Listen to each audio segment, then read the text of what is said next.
প্রিয় ফেসবুকের বন্ধুরা, আসসালামু আলাইকুম। সবাই শুভেচ্ছা নেবেন। আমি স্বপন সরকার আপনাদের জন্য একটা ভিডিও নিয়ে আসছি। তো ভিডিওটা একটু পিছন দিকে যাই। গতকাল আমার এখানে এক সাধু আসছে। সে তরিকার লোক। সে বিভিন্ন ইসলামিক কথাবার্তি আবিজাবি বলে। সরি, আবিজাবি বলাটা ঠিক হয় না। সুন্দর মানুষের উপকার করে, মানুষকে বোঝায় ইসলাম সম্বন্ধে, বিভিন্ন তরিকা সম্বন্ধে। তো আজকে আপনাদের মাঝে হাজির হয়েছি আমাদের আলী হোসেন ভাই। উনিও তরিকার লোক, উনিও একজন পিসাব। তো আগের যে পিসাব দেখছেন একেবারে অনেক বড় দাড়ি, হ্যাঁ, সাদা পোশাক। আর ইনি হয়েছেন মডার্ন পিসাব। মানে আপনাদের জন্য একটা সুখবর নিয়ে আসছে। তো তার কাছে আমি প্রথমে জিজ্ঞেস করবো, ভাইজান আসসালামু আলাইকুম। ওয়ালাইকুম আসসালাম। আচ্ছা, আপনার নামটাই বললেন। আমার নাম মোহাম্মদ আলী হোসেন। আচ্ছা, আপনি কোন তরিকার লোক বা কার কাছে তরিকা নিছেন? আমি হইল বাহাউদ্দিন নকশবন্দি। আমার গুরুর নাম সুরাত খান। ও, আপনি খেলাফত প্রাপ্ত। জি। আচ্ছা, আপনি একটু বিস্তারিত বলেন, দর্শকরা একটু জানতে চাইতেছে। কি বিস্তারিত বলবো? আপনার সম্বন্ধে একটু বিস্তারিত বলেন। আমার সম্বন্ধে আমি কি বলতে পারি, আপনি প্রশ্ন করেন। আচ্ছা, প্রশ্ন করেন। তাই এই যে মানুষের যে মুরিদ হয়, এটা কেন হয়? মানুষ মুরিদ হয় কিসের কারণে? হ্যাঁ, আর আপনার কাছে মানুষ মুরিদ হবে কেন? আচ্ছা, মানুষ আসলে যে প্রশ্নটা করছেন কঠিন প্রশ্ন। ক্ষুদ্র জ্ঞানে যদি বলি হইলে ক্ষমা দৃষ্টিতে দেখবেন। হে জগৎবাসী, আসলে আমার স্বপন দাদা যে প্রশ্নটি করেছেন উত্তর সঠিক হবেও কিনা আমি জানি না, আল্লাহ তালাই জানে ভালো। মানুষ নিজেকে আত্মশুদ্ধি জন্যে মুরিদ হন। প্রথম কথা, সে নিজেকে পবিত্র করার জন্য। সে এই যে দুজকের কথা বলে, এই দুজক, এই মানব জীবন রক্ষা কিভাবে হবে, আমরা যে মানব জীবন নিয়ে আসছি এই জীবনটা রক্ষা করতে পারবো কিভাবে, বা আমাদের দেহটা পবিত্র কিভাবে রাখবো। আমরা তো অজু গোসল করি, পরিষ্কার হই, কিন্তু পবিত্র আলাদা জিনিস। সে পবিত্রটা হওয়া কিভাবে হইতে হবে সেটা গুরুর কাছে গেলে জানা যাবে। এর জন্য গুরুর কাছে মানুষে যায়, মুরিদ হয়। মুরিদ হওয়াটা হইল মানে রাস্তা দেখা। রাস্তা কোন রাস্তায়, হ্যাঁ, কোন রাস্তায় গেলে আমি আমার দেহ, আমি আল্লাহ তাআলাকে পাবো, আমি এই শাস্তি থেকে মুক্তি পাবো। এরই কারণে একজন গুরুর কাছে শিক্ষা নেওয়ার জন্য তার কাছে বায়াত হয়, এবং গুরু তার বান্ডে যতদূর সম্ভব শিষ্যকে দেওয়ার চেষ্টা করে বা দেয়। এই কারণে একজন মানুষের কাছে যায়, একজন ভালো, যে কিনা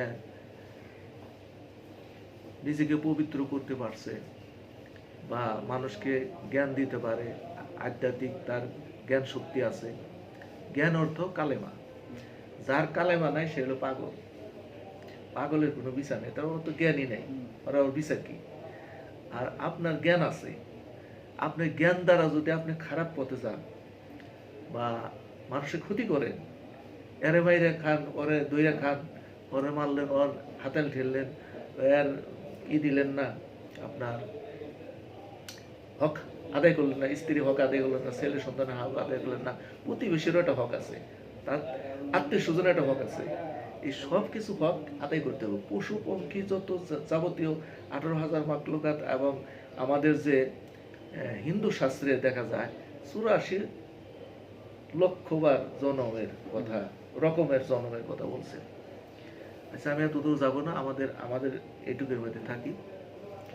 তো এরই মধ্যে মানুষ কর্ম করে তার ফল পাবে। আমি আজ দুনিয়া আমি আসছি, আমি এই মানুষ জীবন নিয়ে আসছি। আমি যদি এই মানুষ জীবন ধারণ করছি, আমি যদি এই ধারণটা রক্ষা করতে পারি, তাইলে আমি আবার ভালো স্থান পাবো বা ভালো স্থানে থাকতে পারবো। আর যদি আমি এই মানব জীবন যদি আমি রক্ষা না করতে পারি, তাহলে আমার ওই পশু মতনই এরে ধরে ওরে খাই যেমন, ওই কুলে আমার জন্ম নেব, আমার অত্যাচারের মতো বড় নেব। এই যে ওয়াজে বলেন বিচ্ছুতে কামড়াইব, সাপে দংশন করব, তারপর আপনার আগুনে পোড়াইব, সব কিছু হুজুররা বয়ান করে, এখানে সব ঠিক আছে। কিন্তু হ্যাঁ, এটা তো বয়ান করতেছে আপনার কবর আযাব হবে, বিভিন্ন নিয়ে হুজুররা মাওলানারা ওয়াজ করেন, সবই ঠিক আছে। কিন্তু আপনারা কোন জায়গায় নিয়ে আপনারা শাস্তিটা দিবে? আপনি মইরা গেলেন, মরা মানুষের আমরা দিন বেড়ে পারান দিই, কোনো শাস্তি নেই। আমরা এই দেহ করে শাস্তি, যতক্ষণ আপনি জীবিত আছেন, সে শাস্তিটা কিভাবে দিবে এটার জানার জন্য এই জন্ম মৃত্যুর রহস্য কি, মানুষ আসছে কোথায় যায়, এই সব তার ভাণ্ডটা কিভাবে টিকে থাকবো, পবিত্র থাকবো, এই সব কিছু নিয়ে মানুষে গুরুর কাছে যায় শিক্ষাবিদ্যার জন্য। তা আমি তেমন একটা বড় পিসাব না, ক্ষুদ্রগুণ আমি যা বুঝি তাই জনগণকে আমি বুঝাই, আমার শিষ্য শাবক যারা আছেন। তো যারা আউলে দরবেশ হয়, এদের শিক্ষাবিদ্যা লাগে না, শুধু আল্লাহকে স্মরণ করা, নামাজ অর্থ স্মরণ, দৃষ্টি আকর্ষণ, তাকে স্মরণ করাটাই হলো আমাদের আসল জিনিস। এই যে মানুষে ধর্ম নিয়ে অনেক বাড়াবাড়ি করে, আসলে এটা ঠিক নেই। মূল জিনিস হলো আপনি সত্য কথা বলবেন, মা বাবাকে শান্তিতে রাখবেন, আপনি শান্তিতে থাকবেন, প্রতিবেশীর সাথে ভালো সুসম্পর্ক রাখবেন, আপনি আত্মা শান্তি পাইবেন। আপনি ঝগড়া করবেন, ওই দিন আপনার জাহান্নাম, আপনি ওই ভিতরে আগুন জ্বলবো। আর যদি আপনি কারোর সাথে কোনো ঝগড়া ফেসাদে না জড়ান, আপনি ভালো মতো থাকেন, আপনার আত্মাটা শান্তিতে থাকবে, এটাই জানলাম মনে করি আমি। তারপরে আপনি এরে মাইরে খাইবেন, এর হাতাল ঠেলবেন, এর আঘাত করবেন, এর গিবত গাইবেন চার দোকানে গিয়ে, হ্যাঁ, উমুকের মেয়ার এটা হয়েছে, উমুকের বউ এটা হল্লা করছে, দফনা করছে, মানে মেলা কিছু মানে আলোচনা করেন। এইসব গিবত থেকে আপনি এড়াই চলেন, তাতে আপনি মানব জীবনটা রক্ষা হবে। গিবত, পর হিংসা, নিন্দা, বড়াই, বুজুর্গি যত যা আছে সব ত্যাগ কইরা লোভ লালসা আত্মশুদ্ধ হইয়া আপনি একাকার হইয়া আল্লাহকে ডাকলে আল্লাহ আপনার কথা সাড়া দিবে এবং আপনি একজন পূর্ণাঙ্গ মুসলমান হইতে পারবেন। আপনার জ্ঞানের হবে বিচার, একজন জ্ঞানী যদি তার জ্ঞানের বিচার কইরা যান, সেই জান্নাতবাসী, তার কোনো ই নাই, শাস্তি নাই। শাস্তি হবে আপনার আত্মার, রুহের কোনো শাস্তি নেই, কর্মের শাস্তি নাই, শাস্তি হলো আত্মার। এই আপনি এই দেহ আল্লাহ দিছে, এই দেহ নিয়ে আপনি যাই ক্ষতি করবেন মানুষের, যে খারাপ পথে যাইবেন, ওইটাই আপনার শাস্তি হইল। আর যদি আপনি ভালো পথে যান, কোনো কুকর্ম মধ্যে না জড়ান, তাহলে আপনি শান্তিতে থাকবেন, এটাই আমার কথা। যাই হোক, সবাই শান্তিতে থাকেন। ভিডিওটা বড় হইতেছে, আমরা পরবর্তী একটা ভিডিও নিয়ে আসবো। ভাইয়ের কাছে জগৎবাসী আমাকে মাফ করে দেন, ভুল ত্রুটি হইলে, আমি ক্ষুদ্র জ্ঞানে যা বললাম ভুল ত্রুটি হইতে পারে, সবারই ভুল আছে, যত বড় আলেমে থাক তারও কম বেশি ভুল হইতে পারে। তাই আমরা এত দূর আলেম না, আমরা বায়াত হয়েছি, আমাদের পীর সাহেব উস্তাদে যা বলছেন বা বিভিন্ন উস্তাদদের নিয়ে আমরা বসি, অনেক সময় বাৎসরিক আলোচনা বা মাসিক আলোচনায় আমরা কালেকশন করি, আমরা যা পাই আমরা কোরআনের সাথে আবার রিসার্চ করি, কইরে যেটা মূল জিনিসটা সেটা আমরা মানুষের সামনে তুলে ধরি। যাই হোক, ওনার কাছে আসবেন, ভালো ভালো কথা শুনবেন, ভালো কথা যেগুলো আছে আপনি গ্রহণ করবেন। আর যদি খারাপ বলে সেটা গ্রহণ করা উচিত না।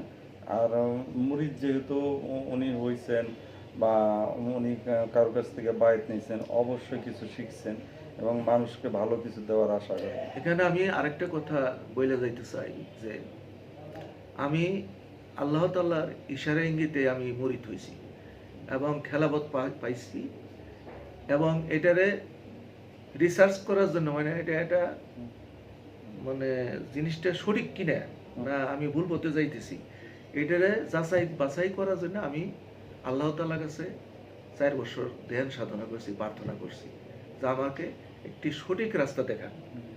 তখন আমি আবার এলহামের মাধ্যমে আমি এক পাগলকে ধরছিলাম, সেই পাগলের মাধ্যমে আমি যেভাবেই হোক আমি স্বপ্নে এলহামের মাধ্যমে আমি পাইছি, এটা প্রমাণ করছি, তাতে আমি ভুল পথে নাই।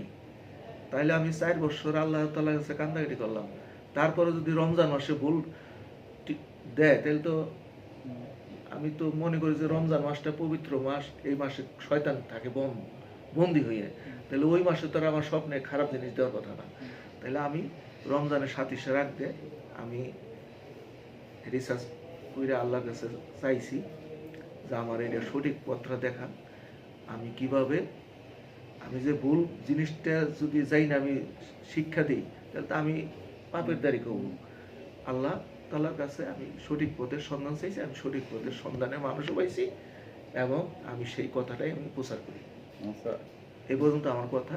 যদি কারো দয়া হয়, কারো আমার প্রতি মহব্বত লাগে, এই ক্ষুদ্র জ্ঞান দ্বারা আমি যতদূর সম্ভব আপনাদেরকে আমি বোঝানোর চেষ্টা করব। আচ্ছা, রাখি, যাই হোক ভিডিওটা অনেক বড় হয়েছে। আমি আরেকটা ওনাকে প্রশ্ন করব, পরবর্তীতে দেখতে পারবেন। পরবর্তী ভিডিওতে ভিডিওটা লং এই জন্য আমরা কাটিয়ে দিতেছি। বাই বাই বন্ধুরা।